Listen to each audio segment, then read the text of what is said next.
Well, I think in this type of racing, it takes all different types. But I do support that. I think that, there's guys that need that opportunity that maybe without this, they will not be able to further their career. So it gives an opening for them to keep doing that. No matter who it is and however the point structure works over there, I do like it. I think it's good. For someone to go prove themselves on their own merits and so forth, that carries a lot more credibility, I think, than someone with a big fat wallet. Daytona, in particular, the 24-hour, the Rolex race, you get a pretty broad cross-section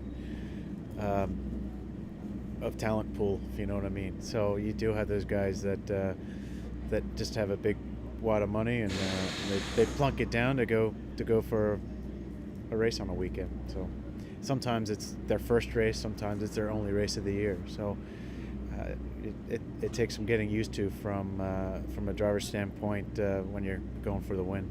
It is, and it's a good way to bring attention to the series. Grand Am is it's a great series, quite new. Didn't start that long time ago, and it's a great series so far. It's been excellent, and to give the opportunity of a driver in England to compete in actual race and not just a test, and then prepare the race with previous testing and give that driver quite some time in the car before he gets into the race. It's really good.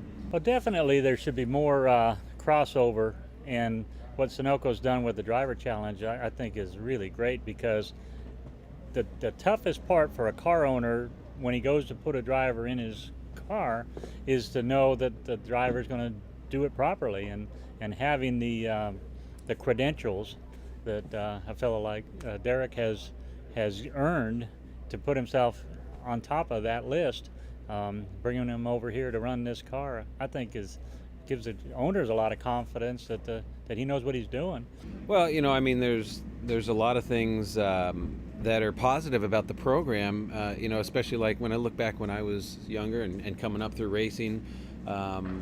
It's hard to get the opportunities to get in those seats, so I think it's a great opportunity for those guys, to be able to get out there and run at the 24 Hours of Daytona, which is it's our biggest event here in the States as far as the endurance races. So I think it's a great opportunity for those guys. And it's always good to try and look for young talent and new guys coming up in the different ranks. It'd be great if more of those SUNOCO Driver Challenge formats were out there. I know when I first got into the Grand Am Series, it took me a very long time to work my way in and finally get to race at Daytona, and then figure out a way to keep myself involved. This is a huge opportunity for Derek, and I'm sure he appreciates every bit of it. I think the SUNOCO Challenge is a great idea. I mean, especially the way that the winner was chosen. It was fast lap, it was pole position, it was race wins, and I think that says a lot about the driver.